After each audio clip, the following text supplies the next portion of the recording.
नमस्कार दोस्तों, हम लोग animal husbandry and dairy subject के कुछ इम्पॉर्टेंट वन लाइनर्स हैं, हम लोग इसको पढ़ेंगे। तो हमारा पहला क्वेश्चन है MBR test, methylene blue reductase test. MBR test is done for know the number of sperm and their motility. मतलब मिथाइलिन ब्लू रिडक्टेज टेस्ट का जो यूज होता है वो सीमन में जो कितने स्पर्म्स हैं, उनका नंबर काउंट करने के लिए, उनकी मोटिलिटी क्या है, इसको पता करने के लिए किया जाता है methylene blue reductase test. Next question है oxytocin hormone produce from posterior pituitary gland. आप लोग जैसे जानते हैं ऑक्सीटोसिन हार्मोन का यूज जो होता है मिल्क लेट डाउन के लिए किया जाता है। मतलब कि दूध को जो है दूध उतारने के लिए इस हार्मोन का यूज होता है। तो जो ये हार्मोन सिक्रीट होता है ये पोस्टीरियर पिट्यूटरी ग्लैंड से सिक्रीट होता है ऑक्सीटोसिन हार्मोन। और इसका प्रभाव आप लोग जानते हैं कि इसका प्रभाव 7 मिनट तक रहता है। इसलिए जो मिल्किंग टाइम होता है वो 7 मिनट के अंदर गाय की दुहाई या मिल्क मिल्क जो है निकाल लिया जाता है। जबकि और ग्रोथ हार्मोन्स जो है वो एंटीरियर पिट्यूटरी ग्लैंड से सिक्रीट होते हैं। इसके अलावा मिल्क लेट डाउन के लिए तो ऑक्सीटोसिन हार्मोन जिम्मेदार होता है, लेकिन मिल्क सिक्रीशन के लिए जो होता है वो प्रोलैक्टिन हार्मोन जिम्मेदार होता है। और मिल्क जो कभी कभी क्या होता है कि गाय डर जाती है, कुछ ऐसा होता है जिससे वो दूध को ऊपर चढ़ा लेती है। इसके लिए जो हार्मोन जो जिम्मेदार होता है वो एफ्रीनिन या एड्रेनलिन हार्मोन होते हैं। एफ्रीनिन या एड्रेनलिन हार्मोन ये जिम्मेदार होता है दूध को ऊपर चढ़ाने के लिए। तो मेरा नेक्स्ट टॉपिक है साइलेज जो कि फीड का पार्ट है। हम लोग जानते हैं कि ये प्रिजर्व फीड होता है। ये जो होता है अंडर एनारोबिक कंडीशन में जो होता है ये प्रिजर्व करके बनाया जाता है। इसके लिए जो मेन क्रॉप यूज होता है वो साइलेज बनाने के लिए हमें कार्बोहाइड्रेट रिच फीड की ज़रूरत होती है, जिसके लिए मेज मक्का फीड जो है साइलेज बनाने के लिए सबसे बेस्ट होता है। और इसमें जो ड्राई मैटर नियर अबाउट 36% होना चाहिए साइलेज में। तो इसका जो पीएच मान है, पीएच मान से रिलेटेड कभी कभी मतलब क्वेश्चन बनते हैं साइलेज की पीएच से रिलेटेड। तो जो वेरी गुड साइलेज का जो पीएच मान होता है वो 3.5 to 4.2 वेरी गुड है। गुड साइलेज का जो पीएच मान होता है 4.2 से 4.5 होता है। फेयर साइलेज का जो पीएच होता है वो 4.5 से 4.8 होता है। और मोर देन 4.8 पीएच जो होता है वो उसको हम बैड साइलेज माना जाता है। The process of making silage is called ensiling. और साइलेज बनाने की प्रक्रिया को जो है इनसाइलिंग नाम दिया गया है। उसके बाद हमारा नेक्स्ट टॉपिक है ऑपरेशन फ्लड। इसी पे ये भी काफ़ी इंपॉर्टेंट टॉपिक है और इस पर क्वेश्चंस बनते रहते हैं। इससे जानते हैं कि ऑपरेशन फ्लड की शुरुआत हमारे देश में 1970 में हुई थी।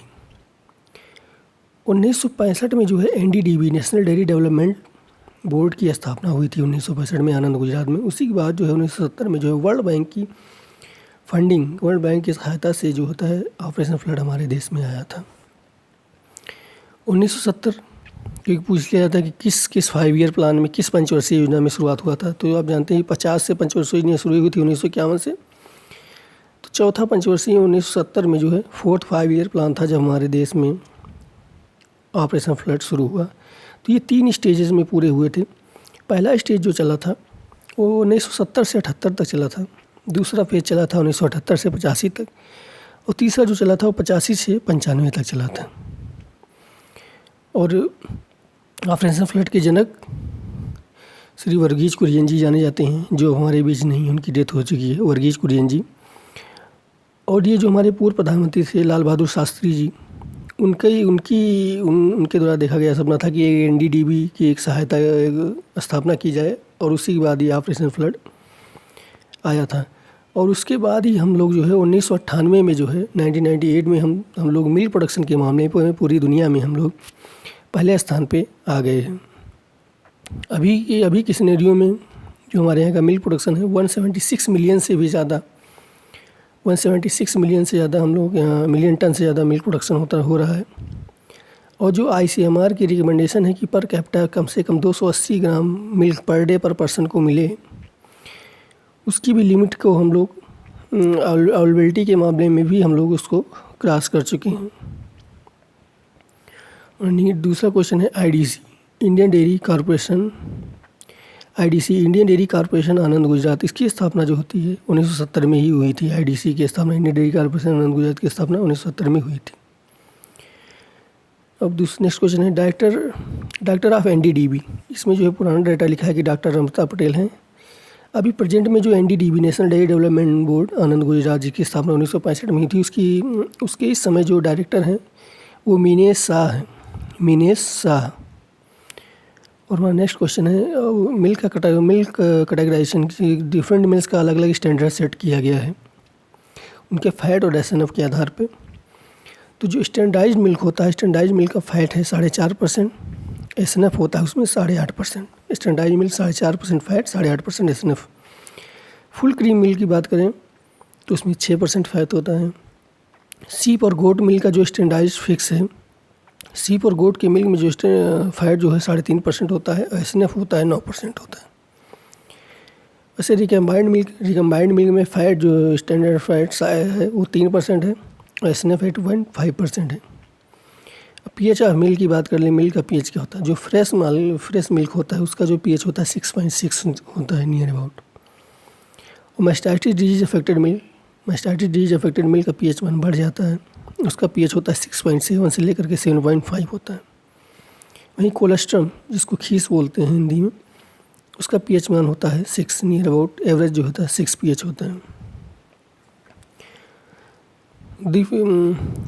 और उसके बाद नेक्स्ट क्वेश्चन हमारा है in milk protein test should be done by Kjeldahl method. अगर प्रोटीन टेस्ट के लिए मिल्क में प्रोटीन निकालने के लिए हम जेल्डाल मेथड का यूज करते हैं। लैक्टोज के टेस्ट के लिए हम फेलिंग सॉल्यूशन मेथड का यूज करते हैं। फैट मिक्सचर ऑफ फैट या चर्बी in ghee should be detected by Valenta test. Valenta test के द्वारा जो है हम फैट में घी में किस टाइप का फैट मिलाया गया है उसके टेस्ट का हम लोग पता लगाते हैं। Fat test in milk should be done by the butyrometer. Milk में जो फैट टेस्ट है वो should be done by the butyrometer. इसके अलावा हांसा टेस्ट भी एक होता है जो NDRI द्वारा डेवलप किया गया है, जिसमें गाय और भैंस का कितना मिक्सअप है इसका पता लगाया जाता है। इसके अलावा next important question world milk day is celebrated on 1 जून।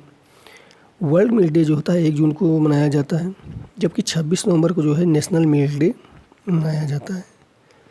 और होल मिल्क में जो कम्पोजिशन होता है फैट एसएनएफ का 3.25% फैट होता है, एसएनएफ होता है 8.25%। तो हम लोगों ने कुछ ऑब्जेक्टिव्स वन लाइनर क्वेश्चन जो इम्पोर्टेंट है एग्जाम पॉइंट ऑफ व्यू से वो पढ़े हैं। धन्यवाद।